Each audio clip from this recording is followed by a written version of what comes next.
When you think of the biggest event that occurred in 2016, what comes to your mind? Yes, it was the year that the Rizzler was born, but secondly, you might think of how it was the era of Harambe. This gorilla, who was shot after a small child fell into his exhibit, became a staple of internet culture in a way that no one could have predicted. Good faith debate regarding the situation devolved into memes and internet trolling, and greatly shifted the way discourse is conducted online forever. So a decade later, I wanted to discuss all the different ways his death impacted the world. But to start this story, we'll first have to go back to the 90s. On May 27, 1999, the world was blessed with a precious gift in the form of a newborn baby gorilla at the Gladys Porter Zoo in Brownsville, Texas. A competition was held to pick a name for the newborn primates, with the winner being the Swahili term Harambe, which loosely translates to the power of working together through community. Once again, what does it mean again? It means pulling together, coming together, sharing and caring about one another. Harambe faced hardship early in his life after his mother, Kayla, and little brother, Makoko, were tragically killed by a gas leak in 2002. It was reported that a plastic container full of chlorine was mistakenly left near a heater, and subsequently leaked and spread throughout the exhibit. Harambe sustained injuries, but was thankfully able to make a full recovery. He lived a peaceful life for the next 12 years in Brownsville, Texas. However, as he approached adulthood, his caretakers felt as though it was time for a change in environment. At the age of 16, Harambe was relocated to the Cincinnati Zoo, where he would get a chance to intermingle with female gorillas and learn the complexities of adulthood. He was making great progress and spent the next year enjoying his time adapting to this new home. After nearly a year at the exhibit, he celebrated his 17th birthday on May 27, 2016. Little could anyone know that this would be his last, as tragedy would strike only one day later. It started off as business as usual for the Cincinnati Zoo on May 28th, as guests made the rounds and marveled at all the animals in captivity. A 3-year-old boy named Isaiah Dickerson was in attendance with his mother, Michelle Gregg, and the two eventually found their way to the gorilla enclosure. Witnesses claim that the young boy had made a remark about wanting to go inside the exhibit and play in the water. Many assumed that this was just a silly offhanded comment from a child who didn't know any better. Things took a turn for the worse when Isaiah climbed over the 3-foot-tall fence, made his way through a patch of bushes, and fell 15 feet into the enclosure. Zoo staff quickly sprung into action, signaling to the gorillas to retreat inside and away from the child. The two female animals did as instructed. However, Harambe ignored the orders and instead approached the child.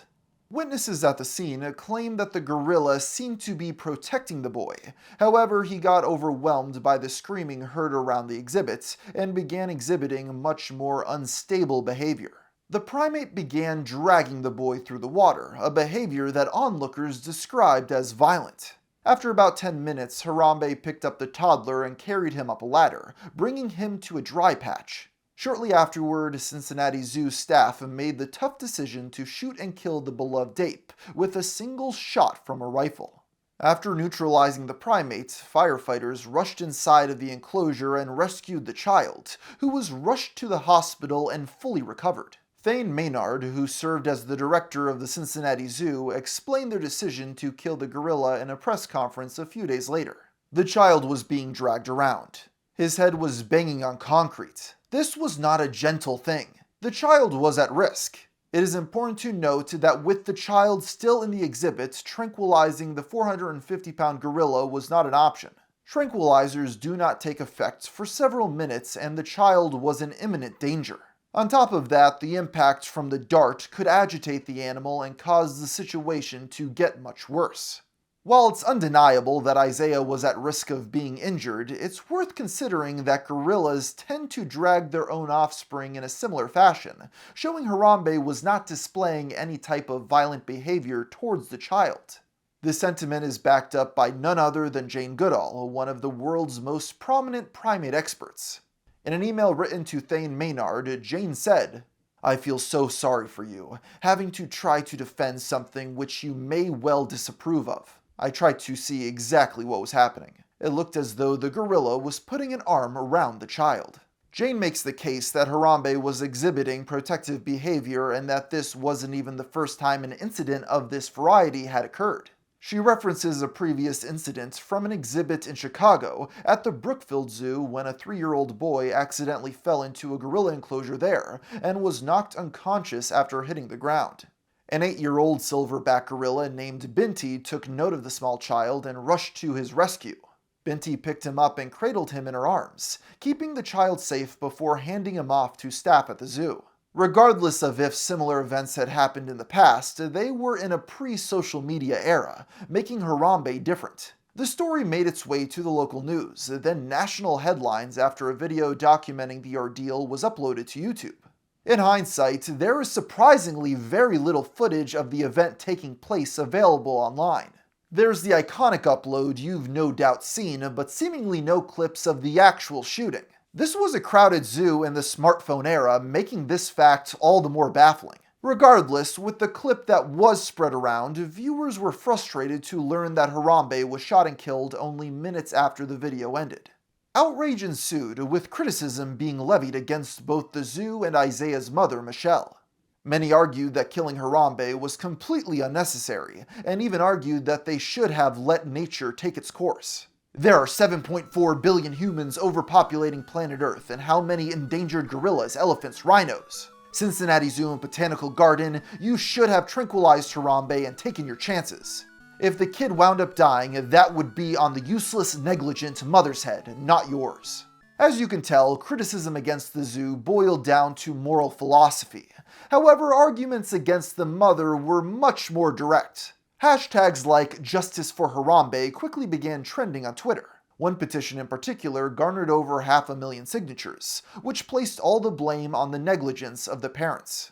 Isaiah's mother, Michelle, would respond to the criticism against her in a post to her personal Facebook account. God protected my child until the authorities were able to get to him. My son is safe and was able to walk away with a concussion and a few scrapes, no broken bones or internal injuries. As a society, we are quick to judge how a parent could take their eyes off of their child, and if anyone knows me, I keep a tight watch on my kids. Accidents happen, but I am thankful that the right people were in the right place today. Thank you to everyone that helped me and my son today. Michelle failed to acknowledge the fact that Harambe was killed, and shows little remorse for the situation. A wave of social media harassment ensued, with her deleting her Facebook page shortly thereafter. Things got worse when people began calling for the mother's arrest, insisting that she was guilty of child endangerment. Supposedly, workers at Child Protective Services paid a visit to the home, where they determined that the boy was in a happy and healthy environment. What's more, local prosecutors denied any intention of pressing charges against Michelle, saying that her actions were not even close to reckless endangerment. While many were furious at Michelle for her perceived incompetence, there was also a healthy amount of support for her situation as well. Many argued that a parent losing track of their child is a common occurrence, and all it would have taken was a few seconds of distraction before the boy could manage to jump the fence. No matter where you stand in the blame game debate, it was undeniable that people were passionate about the subject. Discussion about the ethics of the killing continued to swirl online, and as you probably already know, Harambe eventually found his way into memes. One of the first exploitables to make the rounds featured Harambe in heaven with other prominent figures who had recently passed away, such as Billy Mays, Michael Jackson, Steve Irwin, and Muhammad Ali. This meme has since proven to be everlasting, with new additions to the template consistently being added with each prominent death to this very day, eventually devolving into the gorilla being featured next to the likes of Epstein and the Nintendo Wii U. While the initial negative reaction towards Harambe's death was genuine, people began taking things to a whole new level, and immortalized him as if he was some sort of revolutionary figure. In fact, the primate was the catalyst and blueprint for the future of internet humor as we know it today, ushering in the post-ironic era of memes. To try to explain this concept as concisely as possible, post-irony is a style of humor in which something originally intended to be earnest is warped to absurd degrees for comedic effect. In the early 2010s, memes like advice animals and rage comics would rely on pre-established formats, with either a relatable or comedic punchline. They'd usually start on sites like 4chan, then spread to so-called normies who ruin them with terrible iterations, before being deemed a dead meme that was moved on from. However, memes featuring Harambe the Gorilla flipped this tried and true standard on its head, as people began running the dead gorilla jokes into the ground on purpose, which became a meme in and of itself. The situation involving Harambe's death was undoubtedly tragic, but people treated the situation with a level of severity that felt completely unnecessary. They regarded Harambe's death as a life-altering tragedy, and treated his absence as if they had lost a close family member. The best example of this post-ironic humor was undoubtedly the infamous phrase, "dicks out for Harambe." On July 2nd, 2016, a Twitter user, Sexual Jumanji, posted a selfie of themselves grimacing with a loaded handgun, with the caption reading, "We coming with them dicks out to avenge Harambe." Comedian Brandon Wardell resonated heavily with the tweet, and 2 days later tweeted out "dicks out for Harambe" himself. I was at a 4th of July party and we kept quoting this Sexual Jumanji tweet. I was like, has anyone taken out the violence aspect and just made this an act of love? The movement took the internet by storm almost immediately, and it felt like no matter what corner of the World Wide Web you traveled to, someone was exposing their genitals for the now deceased gorilla. The meme got so big that even the world-renowned actor Danny Trejo announced that he would be joining the movement. Dicks out for Harambe, you know what the it is. Hey, dicks out for Harambe. That being said, this newly acquired meme status wasn't all fun and games, and people began using Harambe to make charged racial attacks against others. A Facebook page for the Australian Football League named AFL Memes made the unfortunate decision to post a picture of Harambe with the caption, "Rip Adam Goods." This was in reference to an Aboriginal footballer who had a well-documented history of targeted racial attacks. He was notably called an ape by a young girl during a match in 2013, which resulted in the child being kicked out of the stadium. As you can imagine, fans of the AFL were not amused by the joke, and the page received a massive wave of backlash with even mainstream media coverage. A flagging campaign ensued, in which people filed hundreds of reports hoping to get the page taken down, eventually forcing a public apology from the Facebook account. This reflected a greater issue with Harambe memes at the time. On September 5th, 2016, a Twitter user posted an email he had received from RAs from his college dorm at the University of Massachusetts. The email drew attention to the usage of the name Harambe. The writer of the email alleged that using Harambe in this context was a racist microaggression, and even claims that the prospect of taking your dick out could be considered an act of sexual violence. This was peak 2016 anti-SJW fodder.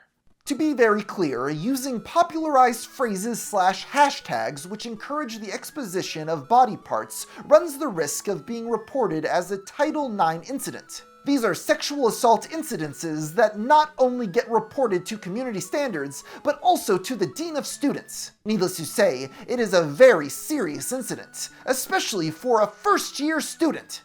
Of course, this seemed like a grave overreaction to what was ultimately a harmless internet reference, and news publications began covering the ridiculous nature of the situation. This forced the university to issue a public statement. The email sent by two well-intentioned undergraduate student resident assistants was a cautionary attempt to advise new students on their floor that the Harambe reference could be considered offensive to residents of the campus's Harambe community. While there were some bad actors misusing Harambe's likeness, the majority were just being silly, and the memes continued to pour in. This online notoriety of Harambe remained relatively high even months after his passing, and leadership at the Cincinnati Zoo was becoming frustrated with the situation. This reached a boiling point when the zoo's director, Thane Maynard's personal Twitter account was hacked, and the culprit began tweeting statements of support for Harambe. The issue had officially become too large to ignore any further, and in a statement to the Associated Press, Thane said, "We are not amused by the memes, petitions, and signs about Harambe. Our zoo family is still healing, and the constant mention of Harambe makes moving forward more difficult for us. We are honoring Harambe by redoubling our gorilla conservation efforts and encouraging others to join us." Thane's statement only exacerbated the issue further, as one Redditor at the time would point out, Please stop making memes, a request that works all the time. People were dead set on honoring Harambe's legacy in any way they could, albeit by unconventional means. From minor jabs like calling the gorilla character in the newly released Overwatch game Harambe, to even bigger gestures. On August 31st, 2016, a baby gorilla was born at the Philadelphia Zoo, and the facility announced they would be holding a competition to crowdsource the name of this new I'm sure you know where this is going. 4chan quickly began proposing that the contest should be flooded with submissions to name the baby gorilla Harambe, but the variants were an unexpected treat. Some of the names that were submitted were Harambe Mick Kingface, Harambe 2, and Little Romby.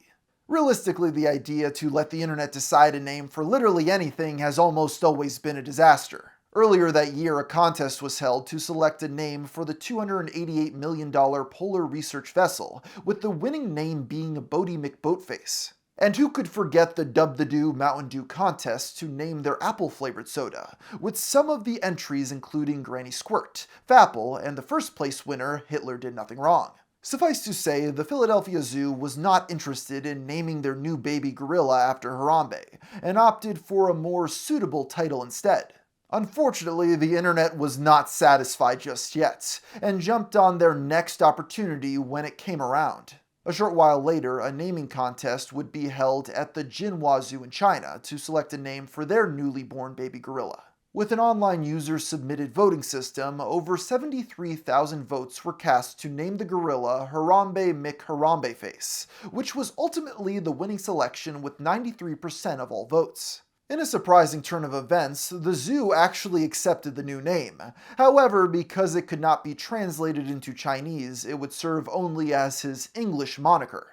Contest hijacks weren't the only place that Harambe's name was being found, as reports came in that people were penciling the now-deceased gorilla for their US presidential ballots. A handful of users uploaded pictures of their own ballots, showing that they had written in Harambe as their choice for the US president over Trump or Hillary.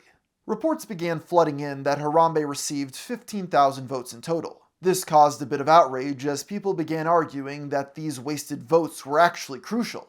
People claimed that had these votes for Harambe been cast for Hillary Clinton, then she would have become president instead. I would like to debunk this well-spread claim a decade late though, since Mrs. Clinton lost by more than 15,000 votes in crucial swing states like Pennsylvania and Wisconsin, meaning that Harambe's votes ultimately had very little effect on the outcome. Hillary Clinton did lose in Michigan by only around 10,000 votes, but even then a victory there would not have been enough.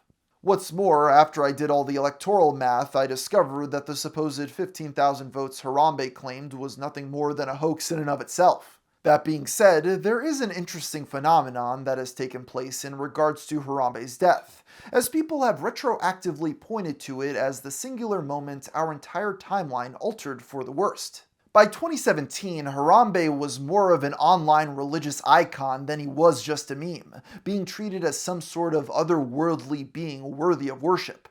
A common theme amongst religious deities is their appearance in random objects, such as an image of Jesus in a piece of toast. A similar occurrence would happen with Harambe after an eBay listing was created for a singular flaming hot Cheeto, notably in the shape of none other than Harambe himself. I opened up a bag of flamin' hot Cheetos, and as soon as I looked inside, I came across this unique Cheeto that looks like Harambe the Gorilla. This item is one of a kind.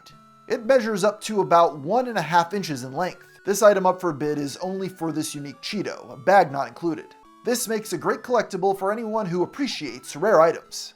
The internet was desperate to get their hands on the cheesy morsel by any means necessary, and an intense bidding war ensued. With 50 unique bidders, the Cheeto shot up to almost $100,000. It's unlikely anyone actually shelled out the money upon winning the auction, however the success of the original listing inspired others. This included one user who attempted to sell a Harambe poop-shaped Cheeto, as well as other listings with vaguely gorilla-shaped items for sale, although they weren't nearly as successful. Harambe was also consistently featured in major works of art and mainstream media publications, something that was extremely uncommon for memes at the time. Atlanta rapper Young Thug named one of his songs after Harambe on his 2016 album, Jeffrey. The song does not directly acknowledge Harambe, however he does reference going ape as an homage to the deceased primate. In spite of Young Thug's prominence, this surprisingly is not actually the most popular song in his memory. That honor belongs to Elon Musk, of all people, who released a track titled Rip Harambe to SoundCloud. The song, while not performed by Musk himself, was released under his personal record label. The fact that the richest and most prominent man on the planet was acknowledging Harambe really goes to show just how legendary the gorilla had become. But after the 1-year anniversary of the killing, Harambe slowly began fading out of the meme rotation. By 2021, the now 5-year-old joke had been run so far into the ground that you almost never heard about it at all. However, a more sincere homage was made to the gorilla in October that same year. An organization named Sapien Network placed a 7-foot-tall bronze statue of Harambe in Bowling Green Park, directly across from the well-known Charging Bull statue. The group also placed 10,000 bananas underneath the bull, all of which were donated to charity. This action was meant to shine awareness on just how bananas Wall Street had become, and said they used the gorilla because Harambe is a representation of something that lets us look at more than just ourselves. What are we aspiring to as people? It's about connecting. A simple gesture of giving a banana builds community. As a society, we need to come together. We can't keep fighting to come together. Everything had come full circle. As a baby, Harambe's name was selected to serve as a symbol of coming together for something greater, and in a sense, that's exactly what he did.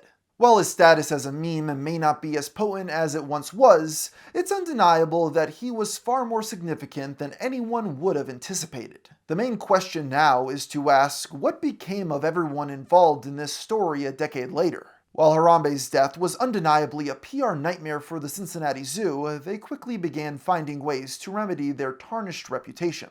They kept the gorilla exhibit closed for a few weeks before reopening it with a taller barrier to ensure that no one else could fall in. Later down the line, they opened up a fully enclosed habitat for the gorillas, as well as a brand new silverback named Mashindi. That being said, they certainly weren't trying to replace Harambe or erase him from history, as they continue to use him as a symbol of conservation in their charitable efforts. While you might imagine that the zoo would remain most notable for being the place Harambe died, that surprisingly is far from the case. They have seen increased popularity thanks to their new star attraction, Fiona the Hippo, who has garnered hundreds of millions of views on the Cincinnati Zoo YouTube channel. Reviews for the park also remain relatively high, and is widely regarded as one of the top 10 best in the entire country. Most important of all is the fact that no one else has managed to find themselves inside any of the exhibits, and they have been able to avoid bad PR ever since. As for updates on Isaiah and his family, things are far less certain. By all accounts, the household has fallen off the face of the earth, giving no public media appearances since 2016, and it's not difficult to imagine why. The event itself was traumatic enough, but to be at the center of an online hate mob makes a return futile. The family realistically stands to gain nothing from speaking out, and there really isn't much for them to say anyways. Isaiah is now a teenager, and subjecting him to that level of scrutiny once again would be completely unnecessary. But I still would be fascinated to hear a bit more about how they comprehended unintentionally being part of online history. Overall, Harambe remains as one of the most culturally significant figures of the modern internet era. Not only was he one of the biggest memes of the 2010s, but his death marked a turning point in internet discourse as a whole. In hindsight, I think the entirety of 2016 can be looked back on as a touchstone year, from the rise of the online commentary community, to the summer of Pokemon Go, to Donald Trump getting elected president. You can pinpoint that orbit around the sun as when the World Wide Web fully eclipsed the traditional cultural gatekeepers, and in a weird way, a gorilla kicked off this shift.